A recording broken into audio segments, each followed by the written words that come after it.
Every small business owner has that one moment that could have broken them. But remarkably, it didn't. Hi, I'm Ben Walter, CEO of Chase for Business. And on Season 3 of The Unshakables, my co-host Kathleen Griffith and I are bringing you more incredible stories of overcoming the impossible. We're really proud to share that The Unshakables is nominated for Best Branded Podcast at the 2026 iHeart Podcast Awards. Listen to The Unshakables wherever you get your podcasts and learn more at chase.com/podcast. JP Morgan Chase Bank, N.A. member FDIC, copyright 2026, JP Morgan Chase & Company. The thing about AI for business, it may not automatically fit the way your business works. At IBM, we've seen this firsthand. But by embedding AI across HR, IT, and procurement processes, we've reduced costs by millions, slashed repetitive tasks, and freed thousands of hours for strategic work. Now we're helping companies get smarter by putting AI where it actually pays off, deep in the work that moves the business. Let's create smarter business. IBM. Support for the show comes from Public. Public is an investing platform that offers access to stocks, options, bonds, and crypto. And they've also integrated AI with tools that can assist investors in building customized portfolios. One of these tools is called Generated Assets. It allows you to turn your ideas into investable indexes. So let's say you're interested in something specific, like biotech companies with high R&D spend, small cap stocks with improving operating margins, or the S&P 500 minus high debt companies. Chances are there isn't an ETF that fits your exact criteria.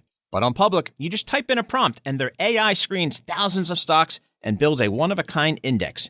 You can even backtest it against the S&P 500. Then you can invest in a few clicks. Go to public.com/market and earn an uncapped 1% bonus when you transfer your portfolio. That's public.com/market. Ad paid for by Public Holdings. Brokerage services by Public Investing. Member FINRA SIPC. Advisory services by Public Advisors. SEC registered advisor. Crypto services by Zero Hash. Sample prompts are for illustrative purposes only, not investment advice. All investing involves risk of loss. See complete disclosures at public.com/disclosures.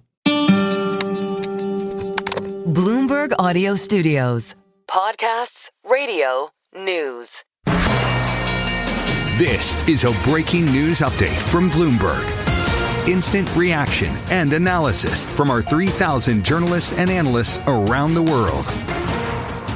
U.S. Attorney for Washington, D.C., Jeanine Pirro vowed to continue her investigation of Federal Reserve Chair Jay Powell after a judge earlier rejected subpoenas issued to the central bank threatening to delay the confirmation of Kevin Warsh as Powell's successor. She spoke from her office in D.C. Jerome Powell today is now bathed in immunity, preventing my office from investigating the Federal Reserve.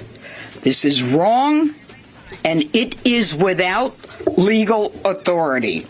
That's U.S. Attorney for Washington, D.C., Jeanine Pirro. We're joined by June Grasso, Bloomberg legal analyst and host of Bloomberg Law, weeknights at 6 and 10 p.m. on Bloomberg Radio. Michael McKee is with us, too. He's Bloomberg TV and Radio international economics and policy correspondent. June, you brought a printout. This is the full opinion. What have you found? Let me first read you, if I may, the first few lines. Jerome, too late, Powell has done it again. It's too late, and actually he's too angry, stupid, and too political to have the job of Fed chair. He's costing our country trillions of dollars. It sounds like a true social post. So wait. The judge started with a page and a half of social posts by President Trump. So all legal rulings are like that, right? These days, I've never seen one like this, because usually they don't even give it a preface. He just went right into it. And, you know, the thing is that he said there's no evidence that Powell committed any crimes. They've presented no evidence. On the other side, there's a mountain of evidence that this is about retribution against Powell by Trump. And that's why Judge Boasberg put that out there. So political. Can we read retribution as political or no? Yes, I definitely think so. And you heard Jeanine Pirro talk about how there's no evidence and this is against the rules and all that stuff. Well, you know, I'll just read from Rule 17 of the Federal Rules of Criminal Procedure, which prohibits subpoenas that are unreasonable or oppressive. So the judge found that this was unreasonable and probably oppressive. So, you know, this is a judge that's well known. He's the chief judge of the D.C. Circuit. Judge Boasberg, you're talking about. Yes, he's very well respected. But you also might know he came into prominence because he's the judge who told the Trump administration to turn the planes around when they were flying Venezuelans to El Salvador. Okay. We heard from our Elliot Stein of Bloomberg Intelligence, right, who said that this is a judge who's been kind of a thorn in the side of the Trump administration. Yes, they went after him for ethics violations and failed. So it was about a conference, a private statement that he made at a conference of judges, and they actually tried to pursue ethics complaint against him, and that was dismissed. So he was appointed in 2011 by President Obama, but earlier he was appointed to the Superior Court of D.C. by President George W. Bush. So he's had support from, and we're talking about this because these days there's a lot of, he was called an activist judge by Jeanine Pirro. Not only that, by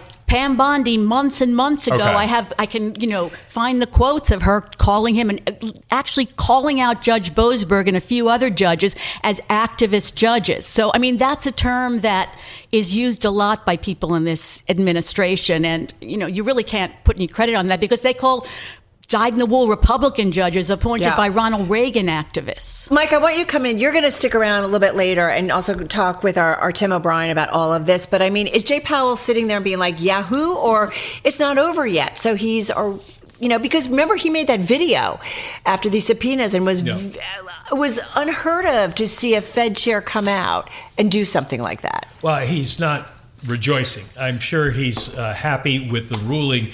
And the Fed had always taken the position there was no crime here. And they pointed to the senators who all said there was no crime here, which Judge Boasberg notes in his decision. And the administration has just continued to pursue this. So the Fed has had to sit back. This was sort of the Fed's longer shot strategy to try to get the subpoenas quashed. It's sort of the first line of defense, and they won on that. So now they don't even have to go farther unless she wins her appeal. But Powell's going to have to wait and see what happens with the appeal. And if then she finds some other way to try to indict him for something because they're trying to get him. It's very interesting in Judge Boasberg's opinion. He paraphrases A Man for All Seasons when he lays out all these tweets that the president put out, and he said this basically comes down to, will no one rid me of this meddlesome priest? And Jeanine Pirro is the person who's trying to do that. So go back, June, then to the legal case. What's next? What does she have to do to get these appeals? First of all, she said that this gives him blanket immunity. That's not the case. First of all, she's going to appeal. Yeah. And also they're asking for a reconsideration because she said the judge had some dates wrong. But does that matter legally? Well, it may not matter legally based on, we have to look at what the context of it. Okay. But, will he reconsider? Maybe he'll reconsider, but I doubt that he's going to come out with a different opinion. So that's next is the appeal. And she can also find, as Mike said, other information to move her case forward. And the other thing is she, and particularly the D.C. Attorney's Office, has had a lot of trouble getting grand juries to indict people in cases and having grand juries reject cases that are, overcharged. This case, I have to say, getting a criminal case based on statements that are mistaken, that is a very tough case to make. I mean, perjury cases are just really cost difficult overruns. to make. This is something the president kind of knows about, doesn't he? Well, this was not about cost overruns. Oh, okay. This was about his testimony to the Senate Banking Committee when he was asked about the cost overruns, and what he said was sort of evasive because apparently he didn't have all the information right in front of him, but there was no lie in it. And Tim Scott, the chairman of the Banking Committee, said he didn't lie to us. The rest of the Banking Committee said he didn't lie to us. But that's what Pirro is trying to build a case on. Which is what she highlighted also in the press conference today, right? In terms of the cost?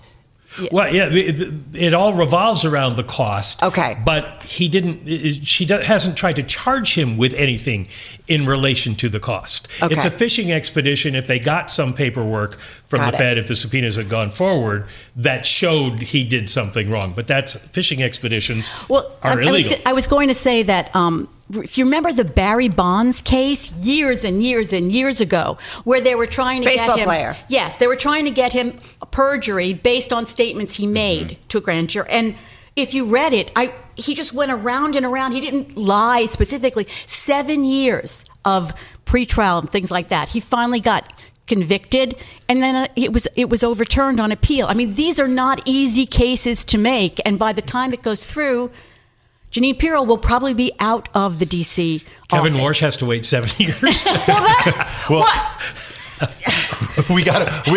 Our conversation is going to continue. It is going to continue. You have work to do. We have to say goodbye to you. June Grasso is Bloomberg legal analyst. She's host of Bloomberg Law, weeknights at 6 and 10 on Bloomberg Radio. Mike McKee, you're not so lucky. You're sticking with us. And we're going to bring our Tim O'Brien into the studio as well, and also talk with him about all of this. But Mike, one of the things... Yeah, Can we go? Yeah. Can we go? Yeah, We're going to go. Mike, one of the things I think about is what if there is kind of the back and forth still going and Kevin Warsh, his nomination isn't confirmed. What happens? Does Jay Powell stay in the job? Like, how does this... Well, Powell can stay as a governor until January of 2028 because that's when his governor's term ends. He would not be chairman of the Board of Governors anymore after May 15th. But the Open Market Committee that makes the interest rate decisions elects its own chair every year. Okay. And this year, the Open Market Committee elected him to be chair for the entire year. The last time they elected somebody in this situation, they said until a successor is confirmed. So they don't have to do anything. He just stays as chair until and unless he either resigns or Warsh comes in and they decide to replace Powell. This is something we're going to talk about with Tim O'Brien too in just a minute. But Mike, it seems like this could have been such an easy opportunity to fast track Kevin Warsh to becoming the next Fed chair.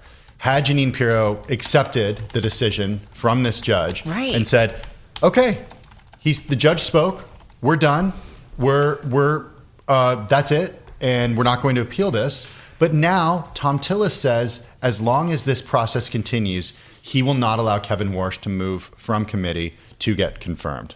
Well, and if this is going to continue through the appeals process, it's going to continue for months because that's the way the legal system works. So Warsh is not going to be confirmed anytime soon.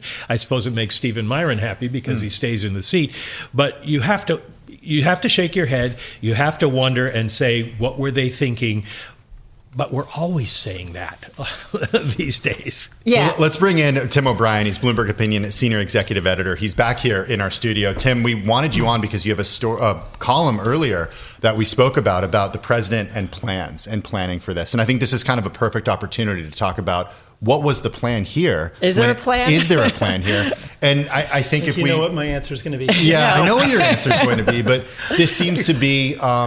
like we were saying, not necessarily prudent to get the next Fed chair in position for President Trump. Yeah, again, planning matters. It matters when you plan a party. It matters when you plan a home renovation. It matters when you plan how to run a business. And it certainly matters when you plan how to run the federal government in its, myriad facets and all the important things it does. So, of course, the orchestration of how you get a Fed nominee on track, how you get a Fed nominee approved and how you then get them seated really matters. And a lot of this, the thing that's going on with Lisa Cook, it is theatrics. The issue being looked into, other members of the Trump administration have wrestled with this, including the Treasury Secretary, who wasn't singled out for an investigation. And it would be just wise for them to let go of it and smooth the waters and get Warsh right in there, as Michael was saying. And the fact that they're not suggests a number of things, that they actually don't have a blueprint for how to go about this. They're not communicating well with each other. It's not clear to me how well the president's team communicated with Pirro before she got in front of a microphone to talk about this, how much of it's informed by pique rather than strategy, et cetera, et cetera. And that is a common feature of how the Trump administration rolls. I want to ask you though, Tim, part of us sometimes wonders, is this chaotic approach and, President Trump's ability or, goal of putting so much out there to kind of confuse us is a plan and is a strategy. What, that flood the zone kind of idea. Mm-hmm. how much of that should we think that this is part of what he wants to do? I think, and we're not talking about we're not talking about oil prices or the Epstein files. Or Epstein files. Yeah. Like, we talk about this all the time. There are things we're not talking about as a result. Well, so I think that this is an attempt to impose a rational structure on what's an inherently irrational process, which is that Trump is a chaotic force of nature. This is who he's been forever. He hasn't really had to suffer the consequences of chaos in his own life or his own career. He's come very close a few times. He flirted with personal bankruptcy in the early 1990s. He's been through a number of marriages. He was in the White House, then out of the White House. Now he's back in again. So, this is present, but I think it's important to discern strategy from chaos and to discern strategy from goals. I think Trump clearly has goals. It's usually self-aggrandizement or self-preservation. Almost everything that he aspires to is in one of those silos. But that's not having a strategy. Strategies require patience. You have to think long-term. You have to build a team around you that can help you execute your vision. That's strategy. All the rest of it is throwing mud up against a wall to see what sticks. Who does have strategy is Jay Powell. And I keep thinking, Mike, about next week and the Fed meeting. And we'll know I'm sure there will be posts on social media that we will get from whether it's the White House or the administration or what have you. But I just think about where Jay Powell's going to be on Wednesday, no matter what is kind of swirling around him. And when it comes to this specifically, we know he'll be asked. Yeah, the Fed has to make a decision. And Powell, I'm sure, when asked about it, will say something along the lines of, well, we agree with the court, and that's all I'm going to say because it's under appeal and I'm not going to talk about it anymore. And then we're going to ask him, are you going to stick around as governor when your term as chair And what will ends? he say? And he will say, I haven't thought about that. I'm not giving that any thought right now. I'm just focused on the job in front of me, which will in a way get easier because of the president, because the war has pushed up oil prices and is threatening the economy. The Fed is now going to be sitting back and doing nothing. Even if Kevin Warsh were confirmed immediately, he wouldn't be cutting rates under these circumstances. Would Stephen Myron? No, I don't think so. Okay. I mean, we talked to Stephen the week the war started, and he said, I just don't know enough right now, so I'm still on my position. But if you thought that inflation was going to rise significantly, then cutting rates would not be the thing you'd want to do. Myron's argument would be, well, if the economy is going to slow, we're going to get higher unemployment, then that is something you might cut rates for. But for right now, we're not seeing that. Tim, where is the president's advisors? Like, I'm just thinking in a normal White House, they would be like midterms, affordability. Like, just as Mike was talking, I was thinking stagflation. Yeah, stagflation. I mean, me this too. is all of the, all the bells are chiming towards that.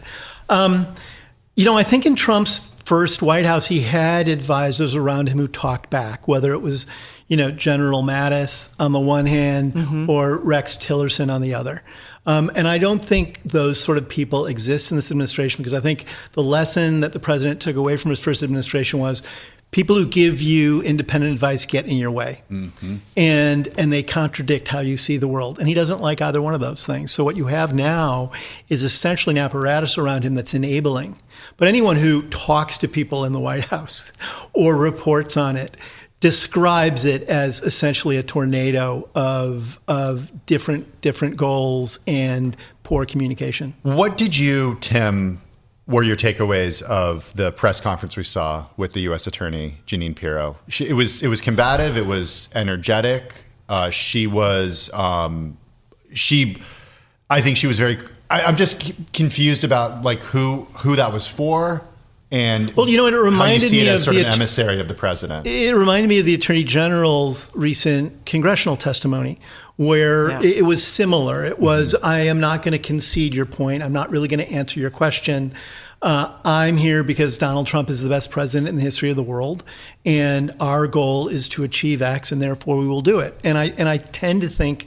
Today, the War Secretary, Pete Hegseth, gave a press conference to debrief the American public on where we are. And it was very performative.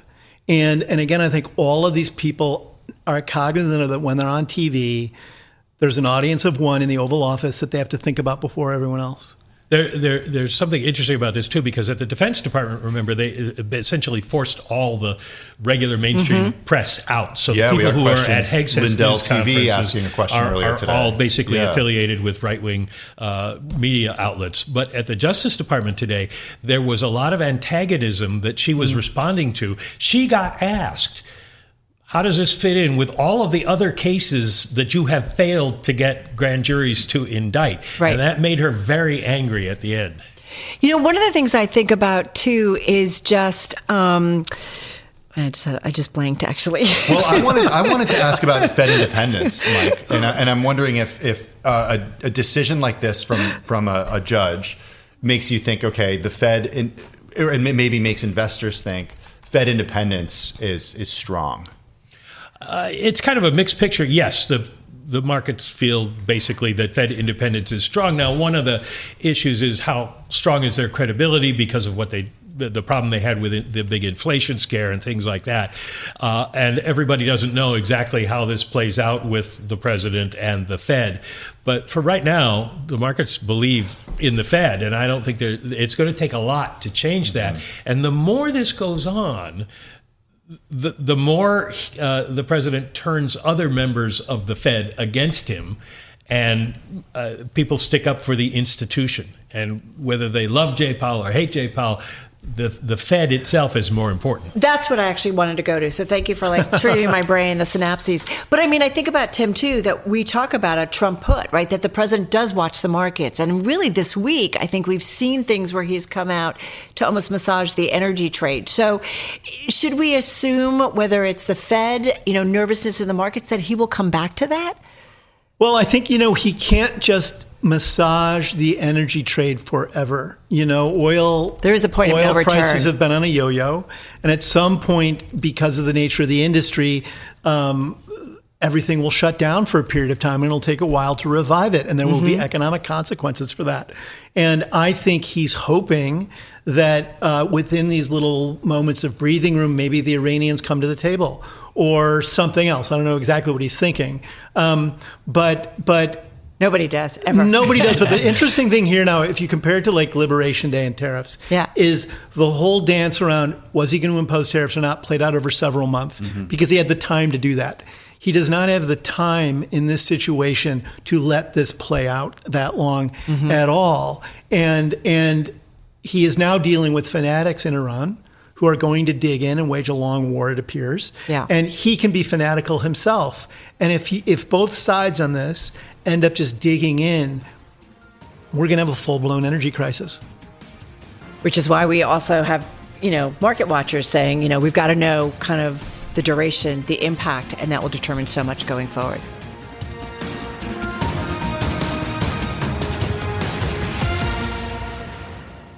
If you follow markets, you know the value of long-term thinking. You plan, you diversify, you prepare for volatility. But in life, even the best strategies can't prevent every bad day. A fire, a loss, a disruption that demands immediate attention. When that happens, what matters isn't just what you planned, it's who shows up. That's where Cincinnati Insurance comes in. For more than 75 years, they've helped individuals and businesses navigate life's toughest moments with care, expertise, and personal attention. Together with independent agents, Cincinnati Insurance focuses on relationships, not transactions. Their approach is grounded in experience, follow-through, and trust built over time. Bad days happen, and when they do, you deserve an insurance partner who understands risk, respects what you've built, and is ready to help you move forward. The Cincinnati Insurance Companies. Let them make your bad day better. Find an independent agent at CINFIN.com. These days, it seems like AI agents are just about everywhere you turn, every field and every function. But without identity, you can't trust they'll serve your business instead of jeopardizing it. Fortunately, Okta helps you get identity right by securing your AI agents' identities, giving you a single layer of control, a single standard of trust. So whether an AI agent supports a single user or your entire enterprise, with Okta, you'll turn risk into opportunity. Secure every agent. Secure any agent. Okta secures AI. With Bali from iShares, you get access to both monthly income and growth potential in one simple ETF. It's the best of both worlds. Discover Bali, iShares Large Cap Premium Income Active ETF. iShares, the market is yours. Visit www.ishares.com to view a prospectus for investment objectives, risks, fees, expenses, and other information that you should read and consider carefully before investing. Risks include principal loss and the use of derivatives, which could increase risks and volatility. Monthly income is not guaranteed. Prepared by BlackRock Investments, LLC.